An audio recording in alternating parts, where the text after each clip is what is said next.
मोदी सरकार 3.0 में मध्य प्रदेश के पूर्व मुख्यमंत्री शिवराज सिंह चौहान के कद को लेकर जैसी अटकलें लगाई जा रही थीं, उस पर 10 जून को विराम लग गया। प्रधानमंत्री नरेंद्र मोदी ने शिवराज पर बड़ा भरोसा जताते हुए उनके कंधे पर बड़े और महत्वपूर्ण मंत्रालय की जिम्मेदारी डाल दी है। 9 जून को पहली बार केंद्रीय मंत्री के रूप में शपथ लेने के महज 24 घंटे बाद 10 जून को शिवराज सिंह चौहान को प्रधानमंत्री नरेंद्र मोदी ने 2 बड़े मंत्रालयों का जिम्मा सौंप दिया। शिवराज को पहला बड़ा मंत्रालय मिला है कृषि मंत्रालय और दूसरा ग्रामीण विकास मंत्रालय। शपथ ग्रहण के बाद से ही शिवराज सिंह चौहान को लेकर अटकलें लगाई जा रही थीं कि उन्हें केंद्र में बड़े विभाग की जिम्मेदारी मिल सकती है। अब सवाल ये है कि करीब 16.5 साल मध्य प्रदेश के मुख्यमंत्री रहे शिवराज सिंह चौहान को कृषि मंत्रालय ही क्यों सौंपा गया?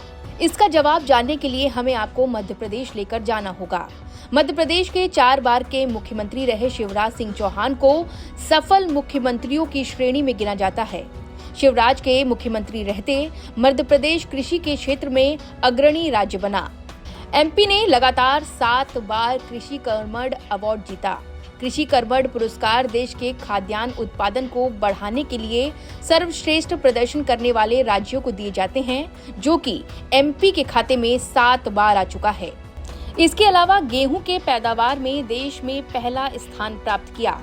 वहीं कृषि क्षेत्र में किए गए इनोवेशन से देश में मिसाल भी बने। दरअसल किसान हमेशा मोदी सरकार की प्राथमिकता में रहे हैं।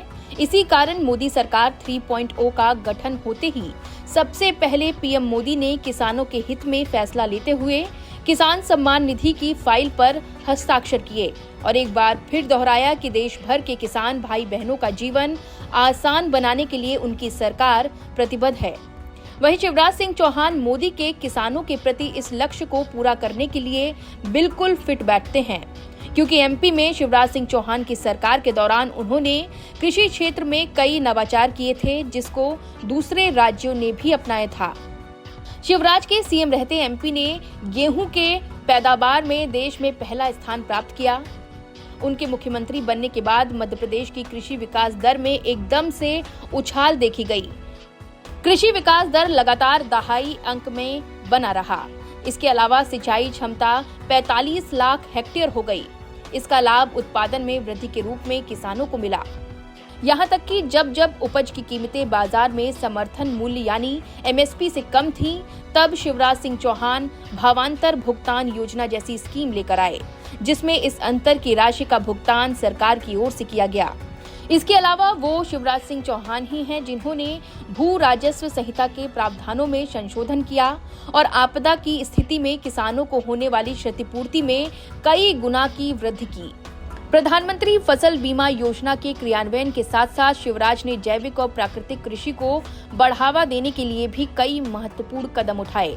एमपी में प्रधानमंत्री किसान सम्मान निधि की तर्ज पर मुख्यमंत्री किसान कल्याण योजना लेकर आए। इस योजना के तहत किसानों को पहले सालाना 4,000 और फिर 6,000 रुपए देने की व्यवस्था लागू की गई।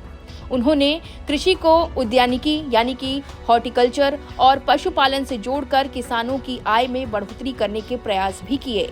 शिवराज ने कृषि के अलावा पंचायत राज संस्थानों को मजबूत करने के साथ ग्रामीण विकास पर भी फोकस किया। इसी को देखते हुए उन्हें कृषि मंत्रालय के साथ साथ प्रधानमंत्री ने ग्रामीण विकास मंत्रालय का दायित्व भी सौंपा है। बता दें कि ये लगातार दूसरी बार है जब मध्य प्रदेश से केंद्र में मंत्री को कृषि विभाग की जिम्मेदारी सौंपी गई है।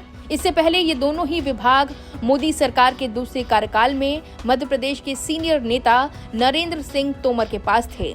कृषि और किसानों के प्रति शिवराज के इस समर्पण को देखते हुए मोदी सरकार 3.0 में उन्हें कृषि मंत्री बनाया गया। शिवराज सिंह चौहान एमपी को कृषि के क्षेत्र में जिस ऊंचाइयों पर लेकर गए हैं, अब देखना होगा कि देश के किसानों के हित में आने वाले दिनों में वो क्या निर्णय लेते हैं। गांव जंक्शन के लिए नैन्सी वाजपेयी की रिपोर्ट।